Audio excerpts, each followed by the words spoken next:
Story, plot, narration, theme, ये सारे term जितने एक दूसरे से सिमिलर लगते हैं उतने ही एक दूसरे से अलग भी हैं। It's quite layered. अगर मैं आसान भाषा में बताऊं तो story is like a series of event that happen one after another. पर इस पर आप लोग पूछ सकते हो पर प्लॉट में भी तो यही होता है।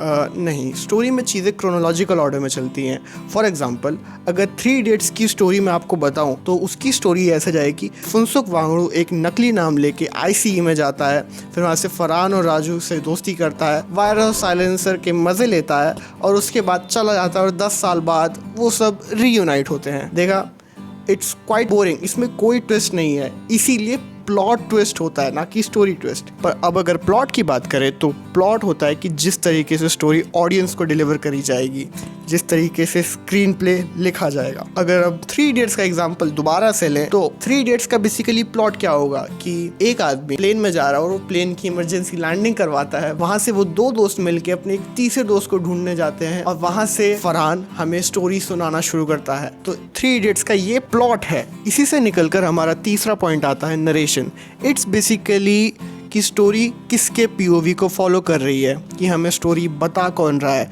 हम किसका पर्सपेक्टिव लेकर चल रहे हैं स्टोरी के लिए। फिर से 3 इडियट्स का एग्जांपल ले तो 3 इडियट्स में हमें स्टोरी फरहान का नरेशन के थ्रू सुनाई जा रही है। हमें स्टोरी फरहान बता रहा था। पर क्या तुमने कभी ये सोचा वाई फरहान ही क्यों स्टोरी सुना रहा है? कोई और भी तो सुना सकता था। अगर हम 3 इडियट्स के बाकी कैरेक्टर्स को देखें जैसे कि राजू, साइलेंसर, वायरस या फिर प्रिया, तो ये सब ऑन पेपर काफ़ी यूनिक कैरेक्टर है, but Farhan is kind of bland, काफ़ी सिंपल कैरेक्टर है। इसीलिए फरहान को एज अ नरेटर यूज़ किया गया ताकि हम एज अ व्यूअर उससे नेचुरली कनेक्टेड फील हो।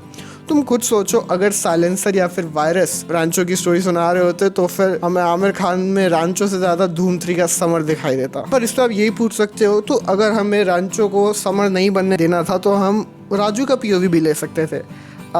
टेक्निकली नहीं, क्योंकि मिड स्टोरी राजू भी रांचो से अलग हो जाता है। अब एट लास्ट अगर थीम की बात करें तो फिर theme compare to plot, narration, story इन सबसे अलग है, क्योंकि थीम इंटरनल होता है। इट्स लाइक प्लॉट, नरेशन और स्टोरी अगर सब्जी है तो थीम वो नमक है जिसके बिना सब्जी फीकी ही लगेगी, फिर चाहे कितने भी मसाले डाल लो। थीम फिल्म का पर्सपेक्टिव होता है जो फिल्म मेकर तुम्हें देता है। 3 इडियट्स के लिए अगर तुम बोलो कि फिल्म का थीम फ्रेंडशिप और एजुकेशन है तो तुम गलत नहीं हो, पर सही भी नहीं हो, क्योंकि सेम कंसेप्ट पे तारे ज़मीं पर ही बनी थी, क्योंकि उसका मेन कंसेप्ट भी एजुकेशन और मेंटरशिप के ऊपर ही था। बट ये दोनों मूवी एक दूसरे से काफ़ी अलग है, इतनी अलग कि अगर एक मटर पनीर है तो एक बटर पनीर। अगर आप बोलो कि मूवी का जो मेन थीम है इट्स अबाउट पैशन, की फॉलो योर पैशन, तो फिर ये सुविचार है, नॉट द थीम। थीम वो होता है जिसको आप आर्ग्यू कर सकते हो, जो कि डिबेटेबल पॉइंट है। और 3 इडियट्स का मेन थीम ये है कि एक सिस्टम जो परफॉर्मेंस बेस्ड है वो एक्सीलेंस क्रिएट नहीं करता, और जो जेन्युइन क्यूरियोसिटी होती है वो उसको कुचल देता है नेम ऑफ कंपटीशन, जिसका हमें एग्जांपल भी देखने को मिलता है in the movie in case of Joy Lobo. इस थीम को आर्ग्यू करते हुए वी कैन सी व्हिप्लैश, जो कि ऑपोजिट थीम रखती है, जो कि है